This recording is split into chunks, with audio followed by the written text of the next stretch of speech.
Chapter 17. Some of Fechner's reasons for thinking the earth a being superior in the scale to ourselves he gave, but it was another passage that lingered chiefly in my heart, the description of the daring German's joy in dwelling upon her perfections, later, too, of his first simple vision. Though myself wholly of the earth, earthy in the ordinary sense, the beauty of the thoughts live in my spirit to this day, transfiguring even that dingy insurance office, streaming through all my dullest, hardest daily tasks with the inspiration of a simple delight that helps me over many a difficult, weary time of work and duty. To carry her precious freight through the hours and seasons, what form could be more excellent than hers, being, as it is, a horse, wheels, and wagon all in one?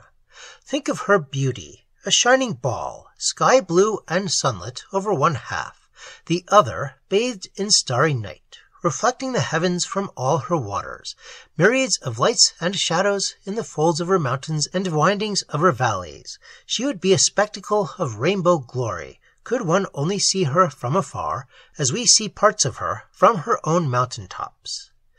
Every quality of landscape that has a name would then be visible in her all at once.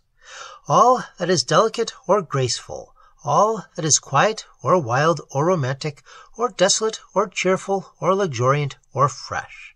That landscape is her face. A peopled landscape, too, for men's eyes would appear in it like diamonds among the dewdrops. Green would be the dominant color, but the blue atmosphere and the clouds would enfold her as a bride is shrouded in her veil, a veil the vapory, transparent folds of which the earth, through her ministers the winds, never tires of laying and folding about herself anew. She needs, as a sentient organism, he continued, pointing into the curtain of blue night beyond the window, no heart or brain or lungs as we do, for she is different. Their functions she performs through us. She has no proper muscles or limbs of her own, and the only objects external to her are the other stars. To these her whole mass reacts by the most exquisite alterations in its total gait, and by the still more exquisite vibratory responses in its substance. Her ocean reflects the lights of heaven as in a mighty mirror. Her atmosphere refracts them like a monstrous lens. The clouds and snowfields combine them into white. The woods and flowers disperse them into colors. Men have always made fables about angels dwelling in the light, needing no earthly food or drink, messengers between ourselves and God. Here are actually existent beings, dwelling in the light and moving through the sky, needing neither food nor drink, intermediaries between God and us, obeying his commands. So, if the heavens really are the home of angels, the heavenly bodies must be those very angels. For other creatures there are none. Yes, the earth is our great common guardian angel, who watches over all our interests combined. And then, whispered the Irishman, seeing that I still eagerly listened, give your ear to one of his moments of direct vision. Note its simplicity and the authority of its conviction. On a certain spring morning I went out to walk. The fields were green, the birds sang, the dew glistened, the smoke was rising. Here and there a man appeared. A light as of transfiguration lay on all things.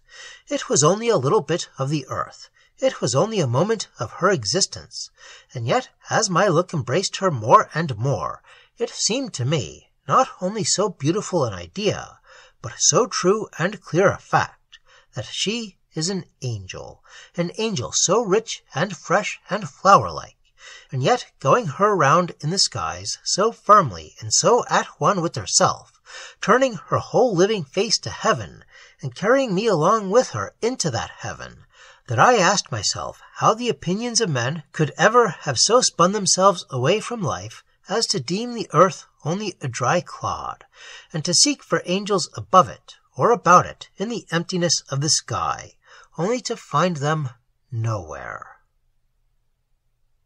Fire engines, clanging as with a hurrying anger through the night, broke in upon his impassioned sentences. The shouts of the men drowned his last words. Life became very wonderful inside those tight, confining walls, for the spell and grandeur of the whole conception lifted the heart. Even if belief failed, in the sense of believing a shilling, it succeeded in the sense of believing a symphony. The invading beauty swept about us both. Here was a glory that was also a driving power upon which any but a man half dead could draw for practical use. For the big conceptions fan the will. The little pains of life, they make one feel, need not kill true joy, nor deaden effort. "Come," said O'Malley softly, interrupting my dream of hope and splendor. "Let us walk together through the park to your place. It is late, and you, I know, have to be up early in the morning, earlier than I." And presently we passed the statue of Achilles and got our feet upon the turf beyond, a little bit of living planet in the middle of the heavy smothering London town. About us, over us, within us, stirred the awe of that immense idea.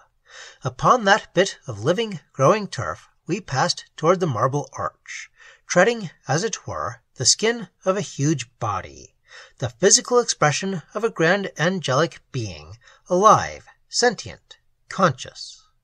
Conscious, moreover, of our little separate individual selves who walked.